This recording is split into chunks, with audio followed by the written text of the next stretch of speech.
પાદરા નગરપાલિકાની સામાન્ય સભા પાલિકા સભાખંડના પ્રમુખ, ઉપપ્રમુખ અને કારોબારી અધ્યક્ષની અધ્યક્ષતામાં મળી હતી।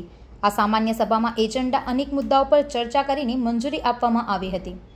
નગરના વિકાસલક્ષી કામોમાં વિવિધ સોસાયટીઓમાં પેવર બ્લોક અને આરસીસી રોડના કામોને મંજૂરી મળી હતી। સાથે જ ગોવિંદપુરા તળાવના બ્યુટિફિકેશન પ્રોજેક્ટને પણ લીલી ઝંડી આપવામાં આવી હતી। આ બેઠકમાં નગરના સર્વાંગી વિકાસ માટેના અનેક મહત્વના નિર્ણયો લેવામાં આવ્યા હતા। સૌથી પહેલા નગરજનોને દિવાળીની શુભકામના, નવું વર્ષ સારું જાય એવી પ્રભુને પ્રાર્થના।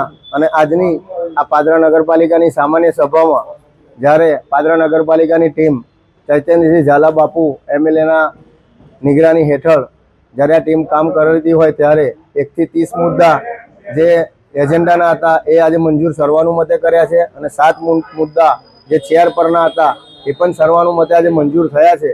અને દિવાળી બાદ 39 સોસાયટીમાં જે પેવર બ્લોક અને આરસીસી રોડનું કામ એનું ટેન્ડર સંપૂર્ણપણે પૂરું થઈ ગયું છે।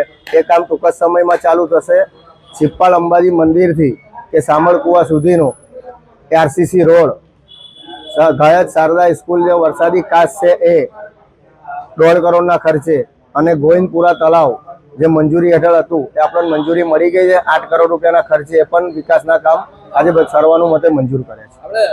અત્યારે ગટર નાખવાનું ચાલે છે વોર્ડ નંબર 3 માં। હા, એ લાઈન પર પછી રોડ બનાવવાનું કઈ એ લાઈન પર પ્રોવિઝન લીધું છે। 35 લાખ રૂપિયાના ખર્ચે ગટર નખાય છે અને ત્યારબાદ થોડું પાણી નાખી અને એની ઉપર આરસીસી રોડ તરત જ બનાવવામાં આવશે। પાદરાથી સંવાદદાતા સાથે અભિપ્રાય ન્યૂઝ, વડોદરા। વધુ સમાચાર જોવા માટે અમારી YouTube ચેનલને સબસ્ક્રાઇબ કરો અને જોડાયેલા રહો ફેસબુક, ઇન્સ્ટાગ્રામ અને ટ્વિટર પર।